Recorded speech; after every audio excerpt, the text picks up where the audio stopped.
పాట సంఖ్య 647, పాత పుస్తకం 634. చరణం మార్చి చరణం పాడుకుంటాం. పర్వతమా నీవే పాటి జెరుబ్బయలు ఎదుటను సమభూమి వగుదువు. జెరుబ్బయలు ఎదుటను సమభూమి వగుదువు. జనులందరూ కృప కలుగుననగా తానుంచున్ పైరాతిన్. జనులందరూ కృప కలుగుననగా తానుంచున్ పైరాతిన్. పర్వతమా నీవే పాటి ఎదుటను సమభూమి వగుదువు. జెరుబ్బయలు ఎదుటను సమభూమి వగుదువు. శక్తితో కాదిది, బలముతో కాదు, నాదు ఆత్మచే జరుగును ఇది అని. శక్తితో కాదిది, బలముతో కాదు, నాదు ఆత్మచే జరుగును ఇది అని. సైన్యములధిపతి యెహోవా వాక్కిది మారదెన్నటికిన్. సైన్యములధిపతి యెహోవా వాక్కిది మారదెన్నటికిన్. పర్వతమా నీవే పాటి జెరుబ్బయలు ఎదుటను సమభూమి వగుదువు. జెరుబ్బయలు సమభూమి వగుదువు. ఆకాశమందున నివాసియగు ప్రభు మాయత్నములను సఫలము చేయునని. ఆకాశమందున నివాసియగు ప్రభు మాయత్నములను సఫలము చేయునని. ఆయన దాసుల మగుమెల్లరము మొదలిడి ముగించితిమి. ఆయన దాసుల మగుమెల్లరము మొదలిడి ముగించితిమి. పర్వతమా నీవే పాటి జెరుబ్బయలు తను సమభూమి వగుదు. జెరుబ్బయలు ఎదుటను సమభూమి వగుదువు. సజీవరాళ్ళుగా ఆత్మమందిరమున నిపుణతతో మమ్ము నిర్మించుటకు. సజీవరాళ్ళుగా ఆత్మమందిరమున నిపుణతతో మమ్ము నిర్మించుటకు. పిలచితివి నీదు యాజకులుగాను హల్లెలూయా పాడెదము. పిలచితివి నీదు యాజకులుగాను, హల్లెలూయా పాడెదము. పర్వతమా నీవే పాటి, యెరుబ్బయలు ఎదుటను సమభూమి వగుదువు. జెరుబ్బయలు ఎదుటను సమభూమి వగుదువు. జనులందరూ కృప కలుగుననగా, తానుంచున్ పైరాతిన్. జనులందరూ కృప కలుగుననగా, తానుంచున్ పైరాతిన్. పర్వతమా నీవే పాటి, యెరుబ్బయలు ఎదుటను సమభూమి వగుదువు. యెరుబ్బయలు ఎదుటను సమభూమి వగుదువు. యోహాను సువార్త 2వ అధ్యాయం.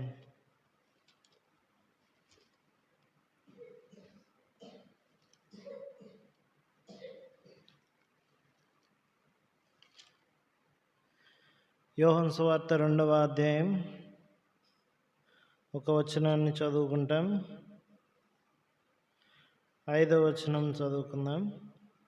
ఆయన తల్లి పరిచారకులను చూచి, ఆయన మీతో చెప్పున్నది చేయుడనెను. ప్రార్థన చేస్తాం.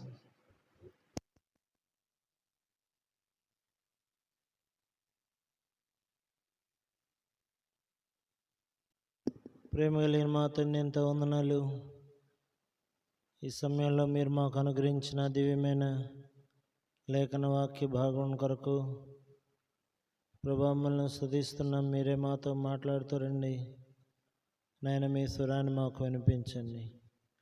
మీకెంతో కృతజ్ఞత స్తుతి వందనాలు చెల్లించుకుంటూ దేవా, మీరే మాకు సాయం చేయండి. మీ ఆత్మ సాయం అనుగ్రహించండి. మీరే మాతో మాట్లాడమని వందన స్తోత్రములు చెల్లిస్తూ పరిచర్య కొరకే మీరే మమ్మల్ని నాయన ప్రభా సిద్ధపరచండి. ప్రార్థనాపూర్వకంగా మా హృదయాలను సిద్ధపరచుకోవడానికి సాయం చేయమని యేసు ప్రభు నామమున అడిగి వేడుకొని ప్రార్థన చేస్తున్నాం తండ్రి. ఆమేన్.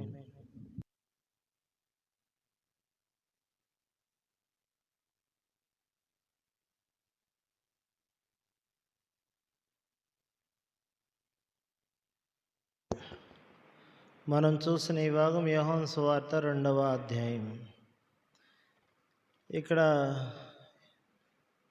మరియమ్మ గారు ఇక్కడ ఒక మాట చెప్పడం మనం చూస్తాం. యోహాను సువార్త 2వ అధ్యాయం. ఆయన తల్లి పరిచారకులను చూచి, ఆయన మీతో చెప్పున్నది చేయుడనెను. యేసు ప్రభువారి యొక్క తల్లి మరియమ్మ గారు తాను చెప్తున్న మాట ఇది. ఆయన మీతో చెప్పినది చేయుడి. ఎవరితో చెప్పింది ఆమె? పరిచారకులను చూచి ఆమె ఈ మాట చెప్పడం మనం చూస్తాం. కాబట్టి ఈ భాగం మనతో ప్రభు మాట్లాడుతున్నాడు అని మనం స్వీకరించాలి. ఆయన మనతో చెప్పినది మనం చేయాలి. అది కాబట్టి మొట్టమొదట ఆయన మనకేం చెప్తున్నాడో దాన్ని శ్రద్ధగా మనం వినాలి. ఇక్కడ వాళ్ళు విన్నారు. ఏం జరిగింది? ఇది సందర్భం మీకు తెలుసు. కానా పెళ్లి విందు. అయితే ద్రాక్షరసం అయిపోయింది. ద్రాక్షరసం లేదని తల్లి ప్రభుతో చెప్పారు. అయితే నా సమయం ఇంకా రాలేదని చెప్పారు. ఆ తర్వాత ఆమె పరిచారకులను చూసి ఈ మాట చెప్పింది. అయితే 6వ వచనంలో యూదుల శుద్ధీకరణ ఆచారం ప్రకారం 2-3 తూములు పట్టు 6 రాతి బాణలు అక్కడ ఉంచబడెను. యేసు ఆ బాణలను నీళ్లతో నింపుడని వారితో చెప్పగా, వారికి ఒక కమాండ్మెంట్ ఇవ్వబడింది. వారికి లేకపోతే ఒక ఆజ్ఞాపించాడు, లేకపోతే వారితో చెప్పాడు. ఆ మాట కదా అని చెప్పింది, చెప్పునది చెయ్యుడి. మనతో ఏమన్నా చెప్పాడా దేవుడు? మనం ఏదైనా చేయాలంటే ముందు మనతో ఏం చేయాలి? ప్రభు చెప్పాలి, మనతో ప్రభు మాట్లాడాలి. కాబట్టి మనం దేవుని యొద్ద నుండి మాట తీసుకోవాలి. దేవుడు మనకు చెప్పడం ధన్యత. యేసు ప్రభు వారే వెయిట్ చేశాడు. ఎవరు చెప్పేదాకా? తండ్రి చెప్పేదాకా ఆయన వెయిట్ చేశాడు. ఆయన సొంతంగా ఆయన ఏం చేయట్లేదు కదా. ఇప్పుడు మనం చాలాసార్లు పరిచర్ని సొంతంగా చేయాలనుకుంటాం.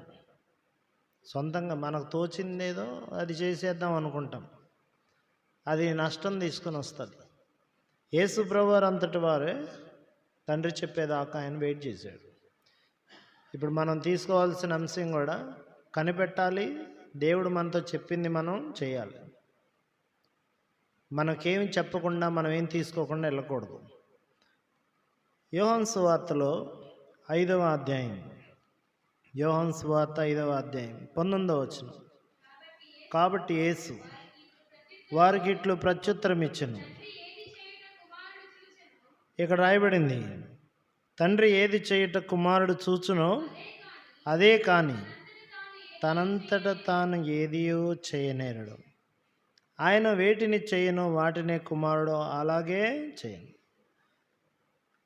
ఇక్కడ తండ్రి ఏమి చేయడం కుమారుడు చూస్తాడో అదే చేస్తాడు. తనంతట తాను ఏది కూడా చేయడు.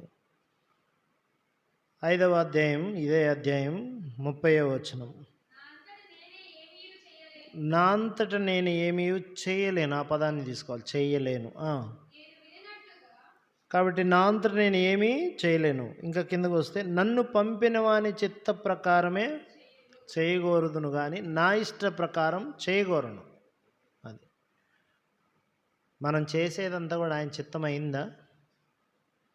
మనం చేసే పని ఇది ఎవరి పని చేస్తుంది? మనం ఎవరి పని చేస్తున్నాం? మన పనే. ఇది దేవుని పని. దేవుని పని దేవుడు చెప్పాలి. దేవుని మాట తీసుకోవాలి. దేవుడు మాట్లాడాడంటే నువ్వు ఇంకేమీ చూసుకోవాల్సిన అవసరం లేదు. ఆయన చెప్పాడంటే చేసేయడమే. ఇంకా ఎవరి పర్మిషన్స్ అవసరం లే. దేవుడు చెప్పాడు, దాన్ని చేయాలంతే. కాబట్టి ఇక్కడ ఆయన దగ్గర నుంచి మనం తీసుకోవటం చాలా అద్భుతమైన విషయం. ప్రభు మాట్లాడాడు కాబట్టి పరిచారకులను పిలిచి వాళ్ళతో చెప్తాడు, ఆ బాణలు నీళ్లతో మీరు నింపండి అని. నేను మళ్ళీ ఈ మాట మీద ఎక్కువసేపు నుంచోవాల్సిన అవసరం లేదనుకుంటున్నాను. ఆయన మీతో చెప్పాలి అనే పదాన్ని మీకు అర్థమైపోయింది అనుకుంటాను. ఇంకా దాని గురించి వివరణ, ఉపోద్ఘాతాలు అవసరం లేదు. కనిపెట్టాలి. దేవుడు నీతో మాట్లాడింది నువ్వు శ్రద్ధగా వినాలి. సౌలుకు దేవుడు చెప్పాడా? అమాలేకుల్ని హతం చేసి రమ్మన్నాడా? పిల్లలనేమి, పశువులనేమి, స్త్రీలనేమి కనికరించకుండా ఏం చేయమన్నాడు? ఆయన హతం చేసి రావాలని చెప్పి. ఆయన చెప్పడం అనేది ఎంత గొప్ప విషయం. ఏదైనా ఒక పని చెప్పడం అనేది, ఎవరైనా ఒక గొప్ప వ్యక్తి పిలిచి ఒక పని చెబితే అబ్బా నాకు గంగా ఆయన చెప్పాడని సంబరపడిపోతాం కదా. మనకు చెప్తుంది ఎవరు? సర్వాన్ని సృష్టించిన సర్వాధికారి చెప్తున్నాడు. ఆయన మనల్ని వెళ్ళమని ఆయన చెప్తాడు, ఆయన చెయ్యమని ఆయన చెప్తాడు. ఆయన చెప్పాడంటే దాన్ని మనం ఖచ్చితంగా చేయాలి. సరే, ఇక్కడ చెప్పింది చేశారు. ఎట్లా చేశారు వాళ్ళు? రెండో మాట ఎట్లా చేశారు వాళ్ళు? చెప్పింది చెప్పినట్లు పూర్తిగా చేశారు వాళ్ళు. నింపండి అంటే వాళ్ళు అంచుల మట్టుకి ఏం చేశారు? నింపారు. నింపండి అన్నంగానే కొరగా నింపలేదు, అంచుల మట్టుకు నింపారు. అందులో ఇంకేం కలపే అవకాశం లేకుండా, ఏదో కలిపారనే అనుమానం రాకుండా అంచుల మట్టుకు దాన్ని నింపేశారు. ఇప్పుడు నీళ్లు ముంచుకొని వెళ్ళండి అని చెప్పాడు. నీళ్లతో నింపండి అనే కమాండ్మెంట్ చాలా ఈజీగా ఉందా లేదా? ఈజీయేనా? నిద్ర టైమా ఇది? నిద్ర కళ్ళు భారంగా తోలుతున్నాయా? ఇప్పుడు ఫస్ట్ కమాండ్మెంట్ ఈజీయా కాదా? ఈజీ. ఏంటది ఈజీ? నీళ్ళతో నింపండి అంటాం ఈజీయే. రెండో ఆజ్ఞ మళ్ళీ వచ్చింది వాళ్ళకి. ఏంటిది రెండోది? చూడండి, ఆ మాట చదవండి. రెండోది ఏంటి చెప్పాడు? అప్పుడు ఆయన వారితో, మీరిప్పుడు ముంచి విందు ప్రధాని యొద్దకు తీసుకొని పొండని చెప్పగా, అంతేనా? రెండో మాట ఏంటి? ఇప్పుడు ముంచి అడుగు తీసుకెళ్ళాలి. ఏం పోస్తారు వాళ్ళకి? ద్రాక్షరసం పోస్తారు. ఆయన ఏం తీసుకెళ్ళమన్నాడు? నీళ్లు తీసుకెళ్ళమన్నాడు. విందు ప్రధాని దగ్గరకు నీళ్లు తీసుకెళ్తే వాళ్ళు ఏమంటారు? ఏం పిచ్చి పిచ్చిగా ఉందా? పోసేది ద్రాక్షరసం అయితే నీళ్లు తీసుకొచ్చి పోయమంటారా? అంటారా లేదా? అంటే ఆయన చెప్పింది వీళ్ళు గుడ్డిగా అనాలా, లేకపోతే పూర్తిగా అనాలా, ఏమనాలో నమ్మేశారు వాళ్ళు. ఎట్లా నమ్మేశారు? చిన్నపిల్లలు నమ్మినట్టు నమ్మేశారు అంతే. గుడ్డిగా నమ్మారు అనకూడదు, నిజమైన విశ్వాసంతో వాళ్ళు నమ్మారు. తీసుకుని వెళ్తుండగా అవేమైనాయి? ద్రాక్షరసం. బాణంలో ఉన్నంతసేపు నీళ్ళే. వాళ్ళు పోసేటప్పుడు నీళ్ళే అయ్యి, బాణలు అంచులు మట్టుకున్నప్పుడు కూడా అవేంటి? నీళ్ళే. వాళ్ళకి చెప్పబోయేటప్పుడు కూడా అవేంటి? నీళ్ళే. వాళ్ళు జగ్గులతోనో మరి దేనితోనో ముంచుకునేదాకా కూడా అవేంటి? నీళ్ళే. విందు ప్రధాని దగ్గరకు పోయే వరకు ఏమైపోయినాయి? ద్రాక్షరసం అయిపోయినాయి. మధ్యలో ఏమైందో మనకైతే తెలీదు. ఆశ్చర్యం ఎప్పుడు జరిగిందంటే, విందు ప్రధాని దగ్గరికి వెళ్ళబోయేటప్పటికి ఏమైపోయింది? ద్రాక్షరసం అయిపోయింది. ఈ అద్భుతాన్ని వీక్షించగలిగింది, అద్భుతంలో పాలు పొందగలిగింది, అద్భుతాన్ని చేయగలిగడానికి సహకరించింది పరిచారకులు. ఎవరు వాళ్ళు? ఎలాగా చేశారు వాళ్ళు? చెప్పింది చెప్పినట్టు చేశారు. అది నేర్చుకోవాలి. క్వశ్చన్ వేయలేదు, నీళ్లు తీసుకెళ్ళమంటారేంటి అని అడిగారా? మనమైతే క్వశ్చన్స్ వేస్తాం, క్వశ్చన్ వేస్తాం ఖచ్చితంగా. యాజకుల అరకాళ్ళు యోర్దాను నీళ్లు తాకగానే యోర్దాను నీళ్లు రావడం ఏమైపోయింది? ఆగిపోయింది. వాళ్ళు అడుగు ముందుకు వేయకపోతే నీళ్ళు ఆగి ఉండేవి కావు. నువ్వు కూడా స్టెప్ ముందుకు వేయాలి పరిచర్యలో. నువ్వు ఏడ కూర్చుంటే అవి ఆడే ఉంటాయి. చాలాసార్లు మనం ఏమంటామంటే మార్గం ఓపెన్ అయిన తర్వాత వెళ్దామని అనుకుంటాం. కాదు, నువ్వు అడుగు ముందుకేయాలి. నువ్వు ముందుకేయాలి.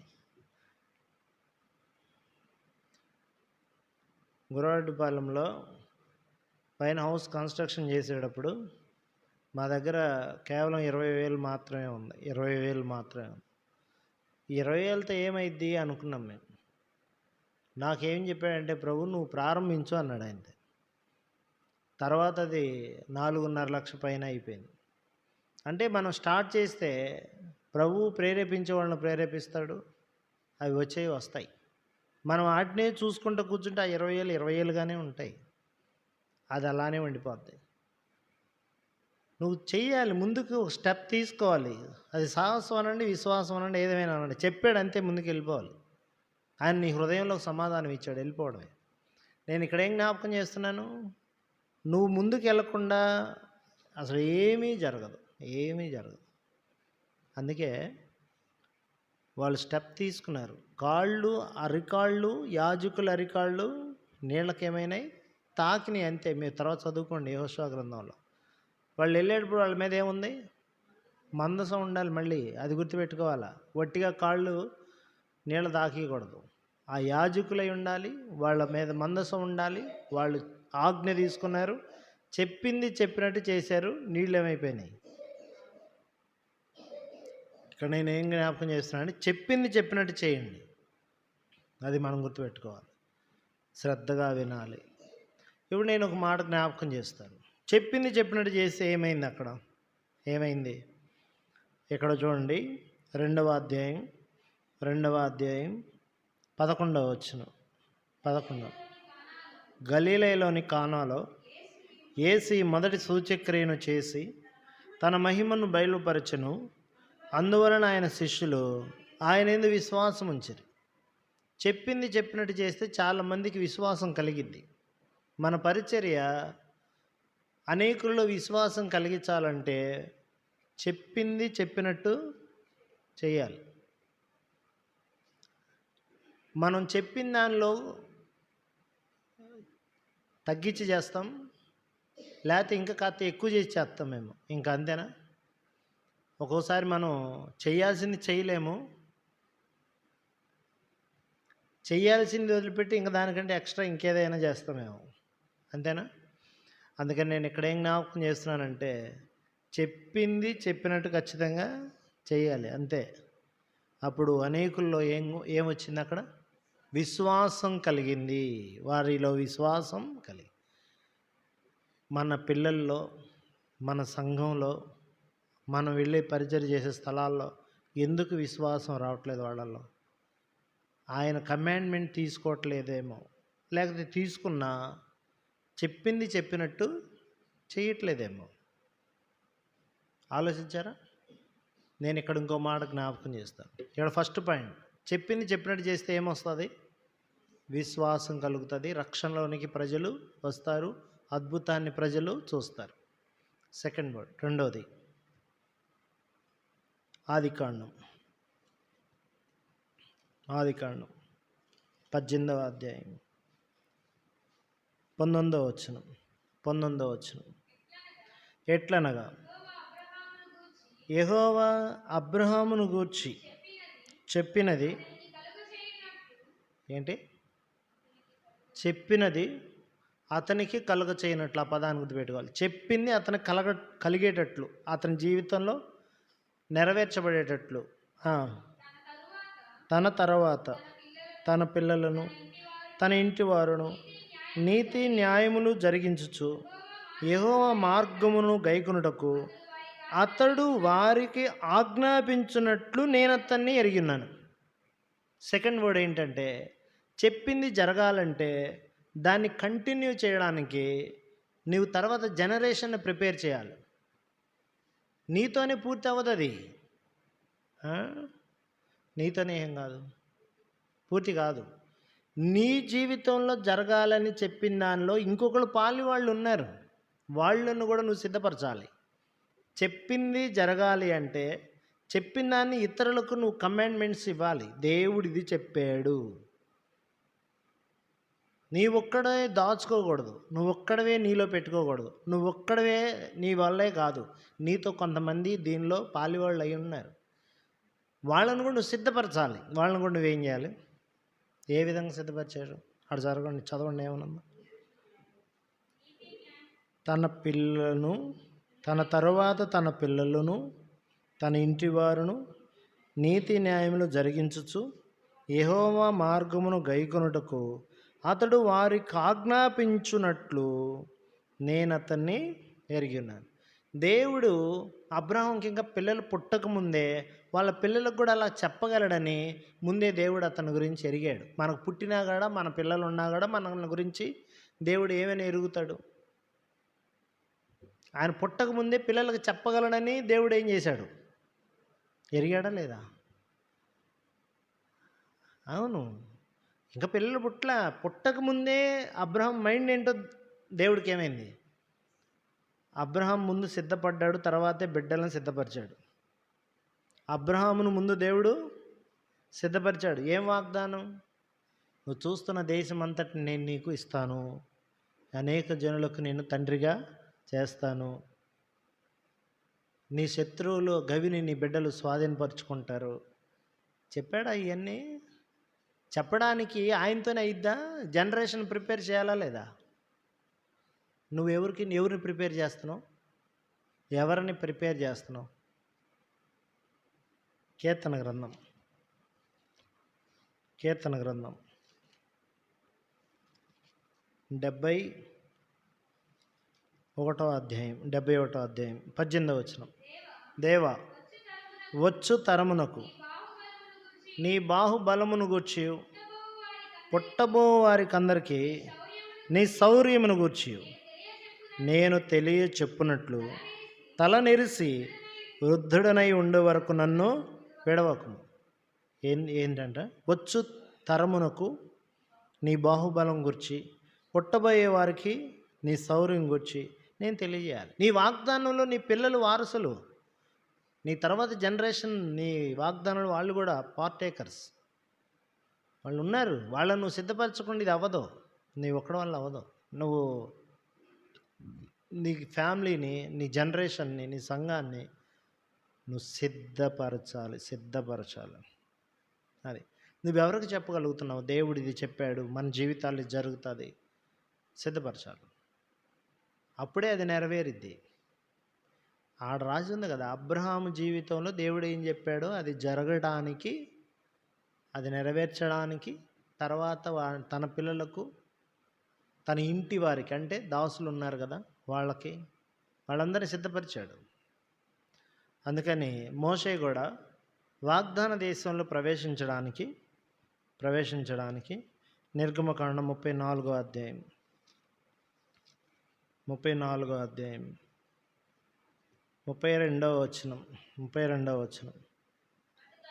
అటు తరువాత ఇశ్రాయేలీయులందరూ సమీపింపగా సీనాయి కొండ మీద యెహోవా తనతో చెప్పినది యావత్తును అతడు వారికి ఆజ్ఞాపించాడు.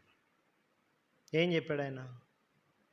దేవుడు ఏదైతే సీనాయి పర్వతం మీద చెప్పాడో, కనాను ప్రవేశించాలంటే వీళ్ళందరినీ సిద్ధపరచాలి, వీళ్ళందరికీ చెప్పాలి, ఆ సంగతులన్నీ చెప్పాలి. చాలాసార్లు మనం వాక్యాన్ని మరుగుపరుచుకుంటే, దేవుని మాటలను దాచిపెడితే సిద్ధపరచరు ఎవరు. చాలాసార్లు మనం ఏం చేస్తామంటే, సిద్ధపరచడానికి సమృద్ధి అయిన వాక్యాన్ని ప్రజలకు మనం ఇవ్వం, సిద్ధపరచం. అందుకే మన జీవితంలో చెప్పింది నెరవేరదు, వాగ్దానాలు కూడా ఏం కావట్లేదు, నెరవేరు. మనతో పాటు వాళ్ళు పాలివారై ఉన్నారన్న విషయాన్ని మనం ఇగ్నోర్ అయిపోతున్నాం, మర్చిపోతున్నాం. నువ్వు ఇవ్వాలి. నీ దేవుడు ఏది చెప్పాడు అది నువ్వేం చేయాలి? చెప్పాలి. నేను ఇంకో మాట కూడా మీకు జ్ఞాపకం చేయాలనుకుంటున్నాను. ఇంకో మాట కూడా చూడండి, మత్తయి సువార్త 10వ అధ్యాయం. మత్తయి సువార్త 10వ అధ్యాయం. నేను చీకటిలో చెప్పేది మీరు వెలుగులో చెప్పండి, అంతేనా ఉంది అక్కడ? చూడండి, మత్తయి సువార్త 10వ అధ్యాయం 27వ వచనం. చీకటిలో నేను మీతో చెప్పున్నది చెవిలో చెప్పేది ఏం చేయాలి? మేడల మీద ప్రకటించండి. నీకు చెప్పాడు, ఇతరులకు చెప్పమని చెప్పాడు, పూర్తిగా చెప్పాలి. ఇందా మీరు చదివిన చోట నిర్గమకాండం 34వ అధ్యాయం యావత్తు అనే పదం ఉంది, చూసారా? ఏముంది? యావత్తు ఉందమ్మా మాట. యెహోవా తనతో చెప్పినది యావత్తు అనే మాట ఉంది. ఏదైతే చెప్పాడో పూర్తిగా వాళ్ళకి చెప్పేశాడు. అది మనం చెప్తామా? అది ఆయన జీవితంలో నెరవేరాలంటే అతను ఇతరులకు ఏం చేయాలి? దాన్ని చెప్పాల్సి వచ్చింది. కాబట్టి ఒకటి, చెప్పింది మన జీవితంలో నెరవేర్చబడటానికి, చెప్పింది చెప్పినట్టు చేస్తే విశ్వాసులు అవుతారు, అనేకులు రక్షణ పొందుతారు. మనం చెప్పింది ఇతరులు చేస్తే వాళ్ళు సిద్ధపడతారు. ఏమవుతారు? ఇతరులు కూడా సిద్ధపడతారు. అది చూసుకోవాలి. రెండవది ఏంటంటే, చెప్పింది మనం ఇతరులకు చెప్పినప్పుడు వాళ్ళు ఏమవుతారు? సిద్ధపడతారు, వాళ్ళు కూడా ఎలక్ట్ అవుతారు. మూడవది నిర్గమకాండం 23వ అధ్యాయం. నిర్గమకాండం 23వ అధ్యాయం 22వ వచనం. అయితే నీవు ఆయన మాటను జాగ్రత్తగా విని నేను చెప్పినది యావత్తు చేసినడలా నేను నీ శత్రువులకు శత్రువును, నీ విరోధులకు విరోధినయ్యుందును. నేను చెప్పింది కరెక్ట్గా నువ్వు చేస్తే నీకు విజయం వచ్చేస్తుంది. ఏమొచ్చింది? నీ శత్రువులకు నేను శత్రువునవుతా, నీ విరోధులకు విరోధినవుతా.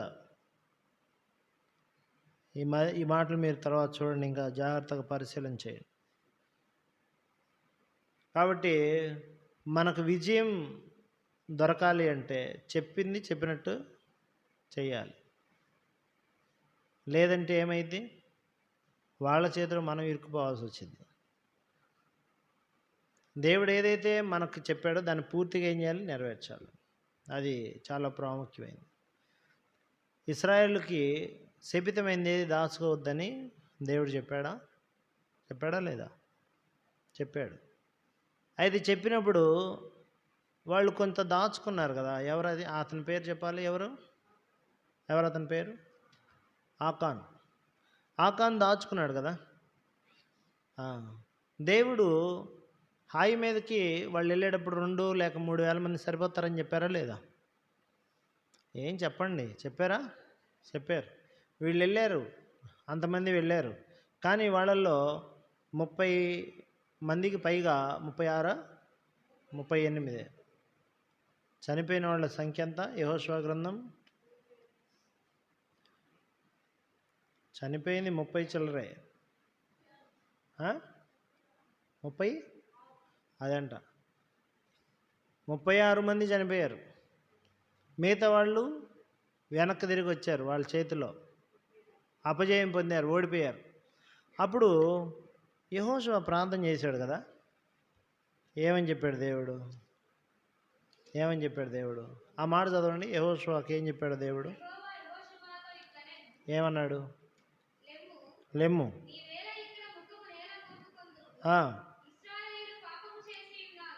10వ వచనం నుంచి చదువుతున్నారా? ఇశ్రాయేలు పాపం చేస్తున్నారు. 11వ వచనం. మీరి ఉన్నారు,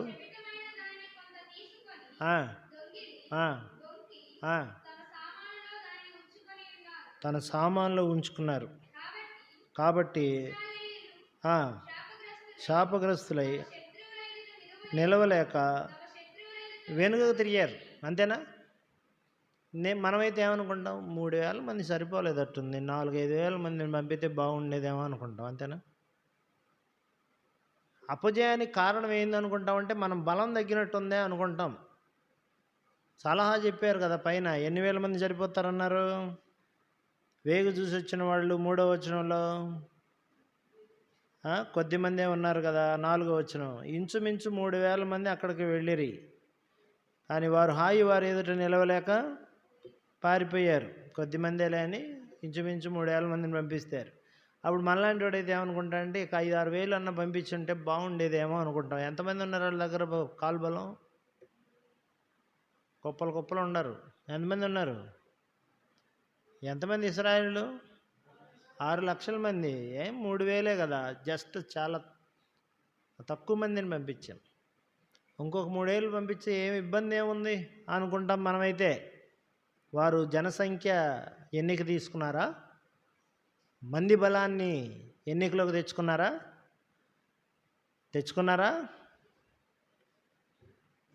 లేదు. మీరు బాగా గమనించాలి. అక్కడ చెప్పిన మాట ఏంటి? వాళ్ళు శపితమైన దాన్ని దాచుకున్నారు, బొంకి దాన్ని సామాన్లో ఉంచుకున్నారు. అదే మందితో సంబంధం లేదు ఇక్కడ, చెప్పింది చేయటం సంబంధం. దినవృత్తాంతముల 2వ గ్రంథం 24వ అధ్యాయం 23-24 వచనాల్లో 24 చూద్దాం. సిరియనులు చిన్న దండుతో వచ్చినను యోధావారు తమ పితరుల దేవుడైన యెహోవాను విసర్జించినందుకై యెహోవా వారి చేతికి అతి విస్తారమైన సైన్యమును అప్పగింపగా యావాషునకు శిక్ష కలిగింది. సిరియన్లు కొద్దిమందే, యోధావారు చాలామంది ఉన్నారండి. అయినా సరే ఏమయ్యారు? శిక్ష వచ్చిందా లేదా? పట్టుబడ్డారా లేదా? మంది సంఖ్య కాదు ఇక్కడ. ఆ పాయింట్ చూడండి. యెహోవాను ఏం చేశారు? ఆ పాయింట్ చూడాలి. అందుకు వాళ్ళు అపజయాన్ని పొందారు. చెప్పింది చెప్పినట్టు చేస్తే నీ శత్రువులకు నేనేమవుతాను? శత్రువునవుతా. నీ విరోధులకు నేను విరోధినవుతా. అబ్రాహాముకి పంపించాడు 12వ అధ్యాయంలో అంటాడు, ప్రభు నిన్ను దూషించే వారిని చూడండి ఏమనుంది అక్కడ, 12వ అధ్యాయం 3వ వచనం. ఆశీర్వదించేవారు నిన్ను ఆశీర్వదించేవాడిని ఆశీర్వదిస్తాను, నిన్ను దూషించేవారిని శపించేదను. అంతేనా? ఎవరి వాడయ్యాడు దేవుడు? మాట ఎవరైతే విన్నారో వాళ్ళ పక్షాన ఉన్నాడు దేవుడు. ఎవరు మాట వింటారో వారితో ఉన్నాడు దేవుడు. అబ్రహాం మాట విన్నాడు, ఆయనతోనే ఉన్నాడు దేవుడు. లేదా నువ్వు గనక అటు ఇటు తేడా చేసావంటే వాళ్ళ వైపు వెళ్ళిపోతాడు, నిన్ను కొట్టేస్తాడు దేవుడు. అంతే. బైబిల్లో ద్వితీయోపదేశకాండంలో ఒక మాట రాస్తుంది. ద్వితీయోపదేశకాండం ఇక్కడ ఒక మాట ఉంటుంది. 23వ అధ్యాయం 14వ వచనం. నీ దేవుడైన యెహోవా నిన్ను విడిపించుటకును నీ శత్రువులను నీకు అప్పగించుటకును నీ పాళెంలో సంచరించుచుండును గనక ఆయన నీలో అసహ్యమైన దేనినైనను చూచి నిన్ను విడవకుండానట్లు నీ పాళెం పరిశుద్ధంగా ఉండవలను. నీలో ఏం కనపడకూడదు? ఆ పాయింట్ పట్టుకోండి, ఒకసారి విందాం దీని మీద కూడా వాక్యం. అసహ్యమైనది నీలో కనపడకూడదు. మనలో అసహ్యమైన ఏమేమి ఉంటాయి బైబిల్లో? ఇప్పుడు ధ్యానం చేయడానికి టైం ఉండదు కదా. అసహ్యమైన నీలో ఏమేమి ఉంటాయో దాన్ని పాయింట్ చేసుకోండి, దాని మీద విందాం ఒకసారి. మనిషిలో అసహ్యమైన దేవుడికి ఏంటి అనేది వినాలి. ఏం చెప్పాడు దేవుడు? నీకెందుకు శత్రువులను అప్పగించట్లేదు? పరిశుద్ధంగా ఉండకపోవటం వల్ల. చూడండి, అసహ్యమైనది ఏదైనా ఉంటే అది చూస్తే దేవుడు విడిచిపెడతాడు. అందువల్ల నీ పాలన ఏమై ఉండాలి? పరిశుద్ధంగా ఉండాలి. నీకు జయం రావాలంటే పరిశుద్ధత చెప్పింది వినటం ప్రాముఖ్యం. నేను మీతో చెప్పిన మాటను బట్టి మీరు ఇప్పుడు పరిశుద్ధులై ఉన్నారు. యోహాను సువార్త 15వ అధ్యాయం 3వ వచనం అనుకుంటా.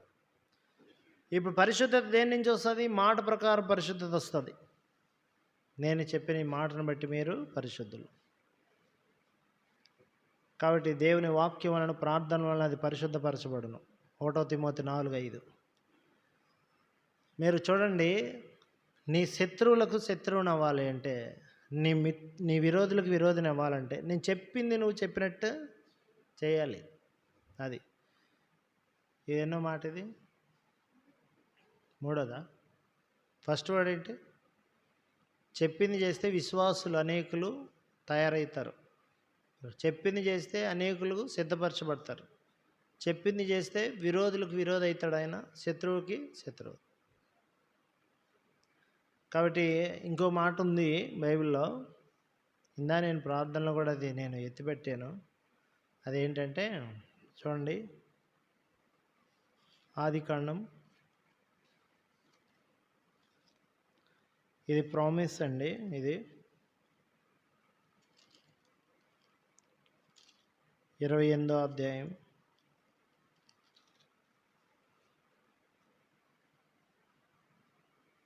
28వ అధ్యాయం ఇది ప్రామిస్. ఇది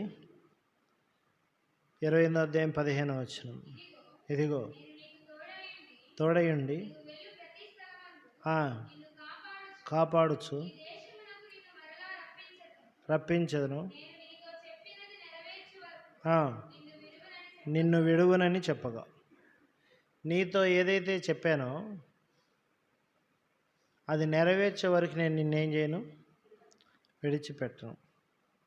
దేవుడు ఆయనతో ఏం చేస్తున్నాడు? ఈ మాట చెప్పింది నీ ద్వారా నేనేం చేయాలనుకుంటున్నాను? నెరవేర్చు. ఈ మాట కమాండ్గా తీసుకోండి. ఇప్పుడు మనం ఎలా తీసుకోవాలి? నిన్ను విడిచిపెట్టడం. ఇది తలంపు కాదు, లాస్ట్ వర్డ్గా ముగింపు మాట ఇది ఈ వర్తమానాన్ని. నేను చేయను, నేను ఆయన చెప్పింది చేయను అంటే నేను వదిలేస్తాడు అనుకుంటున్నావా? వదిలేస్తాడా? యోనాను వదిలేశాడా? తిప్పలు పెట్టి 30 చెరువులు నీళ్ళని తాపిస్తాడు ఆయన. నిన్ను ఏం చేయడానికైనా ఆయనకు అధికారం ఉంది. నల్లిని నలిపినట్టు నలుపుతాడు ఆయన, అంతే. మనం ఆయన చేతిలో ఎంతటోళ్ళం చెప్పండి. ఆయన చెప్పింది నెరవేర్చడానికి యోన జీవితంలో నెరవేర్చబడాలని ఇప్పుడు నువ్వు ఇష్టానుసారంగా ఏదో ఊహలు పెట్టుకోకాక, నలగేసి తెస్తాడు, అది వారికి వాస్తవం. ఏమండి, నేను ఒకటి అంటాను, కోరుకున్నది ఎవరు, నువ్వా నేనా? దేవుడు కోరుకున్నాడు. నేను కాను, నేను చేయను, నేను చెప్పను, నా వల్ల కాదు, నేను పోను అంటే మోషేని వదిలిపెట్టాడా? నువ్వేమనుకుంటున్నావు నాకు అర్థం కావట్లే. మరి నువ్వేమనుకుంటున్నావు నాకైతే అర్థం కావట్లేదు. ఒకసారి ఆలోచించండి. నాకు తెలిసింది నేను చెప్తాను. నేను సేవకు రానని చెప్పా, నా వల్ల కాదని చెప్పా, నేను చేయనని చెప్పా. వదిలేశాడా? నువ్వు నీ ఇష్టం నెరవేర్చడానికి నువ్వు ఎవరో కాదు, ఆయన స్వరక్తం ఇచ్చి నేనేం చేశాడు? ఆయన సంపాదించాడు. నువ్వేం చేయలేవు. లోబడటం ప్రాముఖ్యం. ఇప్పుడు లోబడతారో లేదా? ఇది చెప్పింది చేస్తే వచ్చే బెనిఫిట్స్ కాదు, ఇది కమాండ్. చెప్పింది చేయమని చెప్పే కమాండ్. ఇది కమాండ్తో నేను ముగిస్తున్నా ఈ మాట. చెప్పింది చెప్పినట్టు చేస్తే వచ్చే 3 చెప్పాను ఇందాకే. ఈ 4వది ఏంటిదంటే కమాండ్మెంట్. నువ్వు చెప్పింది ఏం చేయాలి, ఎట్లా చేయవో చూస్తానంటాడు దేవుడు. అది నిన్ను విడవను. కాబట్టి 28వ అధ్యాయం ఈ 15వ వచనం బహు జాగ్రత్తగా ఆలోచనలో పెట్టుకుంటాం. దేవా, నేను ఈ మాటను తీసుకుంటున్నాను. నిజమండి, ఇది కొన్నిసార్లు కొన్ని మనకిష్టం లేవు, కొన్ని మనకిష్టం కాదు, కొన్ని స్థలాల్లో మనం ఉండటం మనకిష్టం కాదు, కొన్ని చేయడం మనకిష్టం కాదు. కానీ ఆయన ఇష్టం, అది చేయాలంతే. ఏమంటాడు ఆయన? నేనున్నాను నీకు తోడై, నేనున్నాను నీతోటి. మోషే అంటాడు, నాకు చేత కాదు, నోటి మాంద్యం ఉంది, నా వల్ల కాదు. నోరిచ్చింది ఎవరు? ఎవరితో మాట్లాడతాం మనం? అసలు అన్నీ ఆయనే కదా. ఏమి సాకు చెప్పడానికి కూడా మనకి వీల్లేదు. పిలిచింది ఆయన, పట్టుకుంది ఆయన, అంతే. సో కాబట్టి దయచేసి అర్థం చేసుకుంటాం, పరిచర్య చేయడానికి బహు జాగ్రత్తగా సిద్ధపడదాం.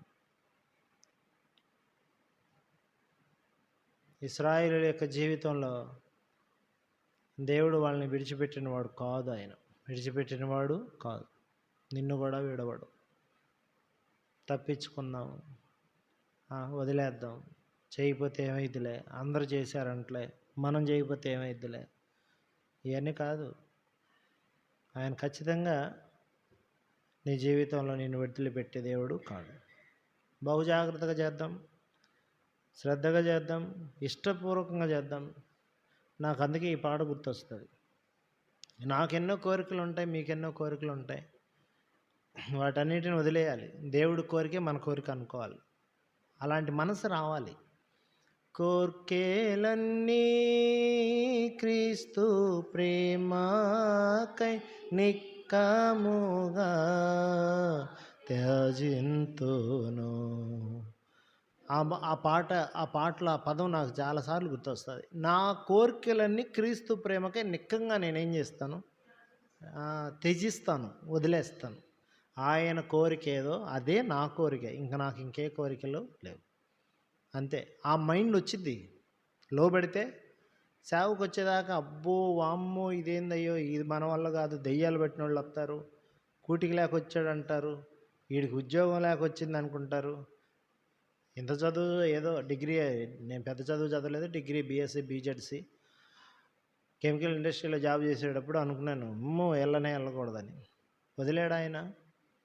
నాకు ఉద్యోగం మంచి ఆపర్చునిటీస్ వస్తే నాకంటే ముందెళ్ళి ఆడ కూర్చుంటున్నాడు దేవుడు. మా ఊరు ఆయన జిఎం. ఇంటర్వ్యూకి లెటర్ 23వ తారీఖు అయితే ఇంటర్వ్యూ, వాడు 28వ తారీఖు తెచ్చి ఇచ్చాడు ఉత్తరం, పోస్ట్ మ్యాన్. పోయా ఏం సార్ అంటే, ఎంత ఊరోడివైనా నీకు లెటర్ ఇచ్చాను, నువ్వు 23 వస్తే నీకు ఉద్యోగం ఖాయం చేశాను, నువ్వు రాలేదు, పోయింది వేరే వాళ్ళకి ఇచ్చేసాను అన్నాడు ఆయన. జీడిమెట్ల కంపెనీ, పేర్లు ఎందుకులే, ఇదంతా యూట్యూబ్లో వెళ్తుంది మళ్ళీ లేనిపోయింది, అందుకని నేను కంపెనీ పేరు చెప్పట్లా. నేను ఇక్కడ ఏం జ్ఞాపకం చేస్తున్నానంటే, మనకంటే ముందు వెళ్తాడు ఆయన అక్కడికే. యాడికి? ఆశీర్వదించడానికైనా ముందుంటాడు, ఆయన పని నెరవేర్చడానికి మనం వెళ్ళే దారిని మార్చడానికైనా ముందు ఆయనే ఉంటాడు ఆడ. అది మనం యాడికి వెళ్తానో ముందు తెలియదు ఆయనకి. జాగ్రత్త, దేవుడు పని జాగ్రత్త చేద్దాం, శ్రద్ధతో చేద్దాం, విడిచిపెట్టే దేవుడు కాదు, బహు జాగ్రత్తతో చేద్దాం. సరే అండి, ఇప్పుడు మనం ఈ మాటలు గుర్తుపెట్టుకుందాం. చెప్పింది చెప్పినట్టు చేశారు, అప్పుడు మహిమ వచ్చింది. యోహాను సువార్త 17:3-4, చేయుటకు నీవు నాకు ఇచ్చిన పని భూమి మీద నేను పూర్తిగా నెరవేర్చాను, నిన్నేం చేశాను, నేను మహింపరిచాను. పని పూర్తి చేస్తే దేవుడికి ఏమొస్తుంది? చెప్పింది చెప్పినట్టు చేస్తే మహిమ వస్తుంది. గుడారం, ప్రత్యక్ష గుడారం చెప్పినట్టు కట్టారంట, మహిమ వచ్చిందంట. నిర్గమకాండం ఆఖరి అధ్యాయంలో ఏమొచ్చింది? మహిమ కమ్మింది, అంతే. వెళ్ళలేకపోయారు లోపలికి. ఆ మాట ఏంటంటే ఎట్లుందంటే, మోషే చెప్పినట్టు చేశాడంట, అంతే. చేశాడా లేదా? Praise the Lord. అలాంటి మహిమ మనం చూడగలగాలి. శ్రద్ధగా మాట విందాం, శ్రద్ధగా చేద్దాం, శ్రద్ధగా పని చేద్దాం, అనవసరమైనవన్నీ వదిలిపెడదాం, దేవుని పని మీద దృష్టి పెడదాం, సహకరిద్దాం, పాలు పొందుదాం, దీవించబడదాం, అనేకులు దీవెనకు కారణమవుదాం, అనేకులు సిద్ధపరుద్దాం. కాబట్టి అలాగ ప్రభు మనల్ని దీవించునుగాక. మోకాళ్ళ మీదకి వద్దాం.